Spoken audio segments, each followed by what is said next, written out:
So, today we are going to discuss the lecture number 1 of module 2. The things that we would do today involve bit of recapitulation of what we had done in the previous lectures, and then on the basis of those lectures, whatever we have derived, the new foundations and new derivations and results will come forward. To remember what we have done in the previous lecture, we are essentially dealing with the Lorentz symmetry, and we had introduced the Lorentz transformation between two frames, where one is boosted about the other with some velocity v. The general structure of the transformation actually is given in equation number 1, and the invariance relation or invariant measure of the Minkowski space that relates the distance between 2 points in one frame and the same in the other frame relates the transformation matrices, the Lorentz transformation matrices with the Minkowski metric eta of alpha beta. Now, if we expand this particular transformation matrix near the origin with a parameter epsilon, then what we find is the nature of this parameter, that is, it is a symmetric or antisymmetric for an infinitesimal transformation. So, what perspires is that this infinitesimal parameter is not a symmetric one, it is the antisymmetric one. That means, if we interchange the two indices, we pick up a negative sign.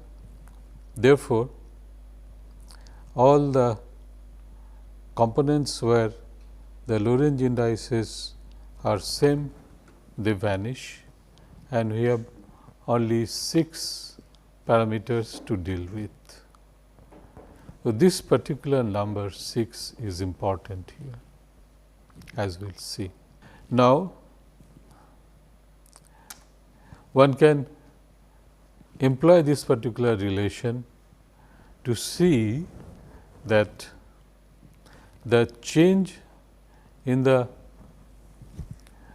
quantity of interest, here it is happen to be the vector A with 4 index mu,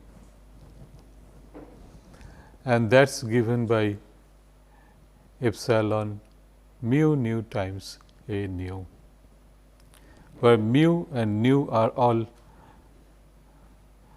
Lorentz indices. Those vary between either 0 to 3 or 1 to 4. This particular form then can be utilized further to write it little differently, that is, to get to the generators of the Lorentz transformation. The trick is displayed there in equation 7, 8 and 9, and it follows from these 3 relations that this parameter epsilon, infinitesimal parameter, can be written in terms of another matrix. I have defined them by G, and it has totally 4 indices alpha, beta and mu, nu. This alpha and beta and mu and nu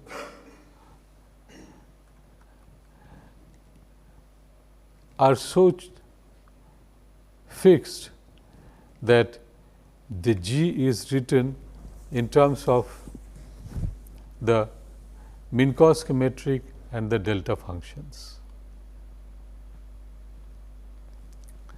If we use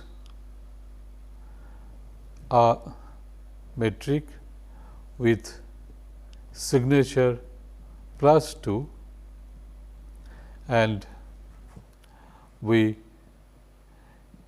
define this matrix where the mu increases horizontally towards right and nu decreases, it increases downward vertically, and rest of the sigma and rho elements are there inside the matrix G.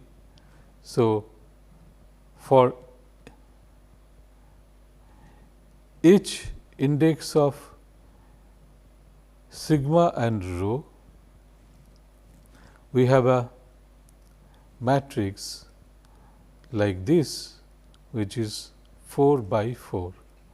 This 4 in this direction and the 4 in this direction corresponds to the indices of Lorentz. If we take a careful look at these indices of G, you can see that there are 2 types of indices. In one, the indices are basically spatial, like 2 3, 3 1, 1 2, and the other type is where one of the index is essentially time-like. So, they are G of 3 4,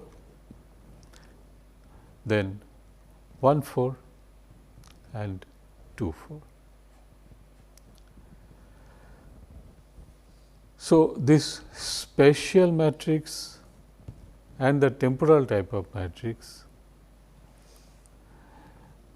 have their significance in developing the algebra of Lorentz. And the significance is that these objects, the G's, they essentially are the generators of the Lorentz transformation, where the spatial indices are involved and the other ones are generators of the same, but where the temporal direction is involved. So, as it happens, the spatial direction involving G's are the generators of the Lorentz group, which corresponds to rotation, and the ones those have temporal indices in them or with them, they correspond to the boosts. So, for a instance, for a system that is having 3 coordinates, we should have 3 possible rotations, those are independent of each other, and for each direction there is a matrix G 2 3, G 1 2 and G 3 1. So, this one for instance corresponds to rotation when the axis 1 is held fixed. Similarly, the one with having index 1 2 corresponds to the one with rotation having third index fixed or third axis fixed, and similarly the last one. And for boost, what we have is 3 and 4, that means there is a boost that we are considering which is in the third direction, or it is in the one direction x direction, or in the y direction. The general structure of the algebra of the generators,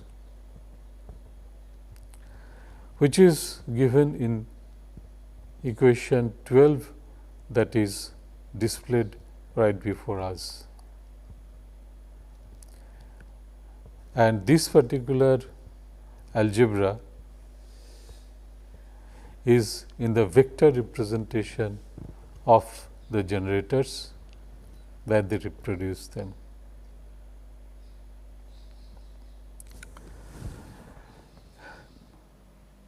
The more detailed structure of the interrelation between the generators, then as we had seen earlier that the commutation relation between these generators of rotation actually produce only rotation, but it is not the same when we go to discuss the commutation relation of the generators between boost or the rotation and vice versa.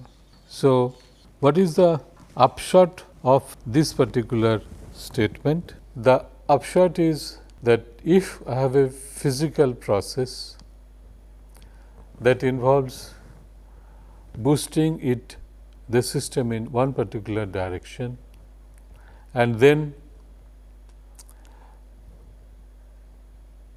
carrying out the same in another direction, followed by the same procedure in the reverse direction, then that might turn out to be equal to a rotation about a particular axis.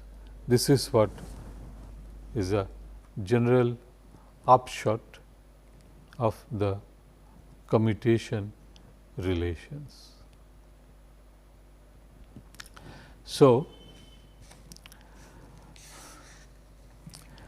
I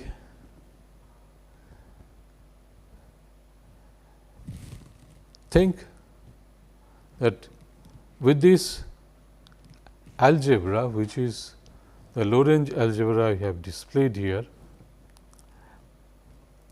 it would be a nice place to stop here till we pick up these relations further for the development of the subject. Thank you.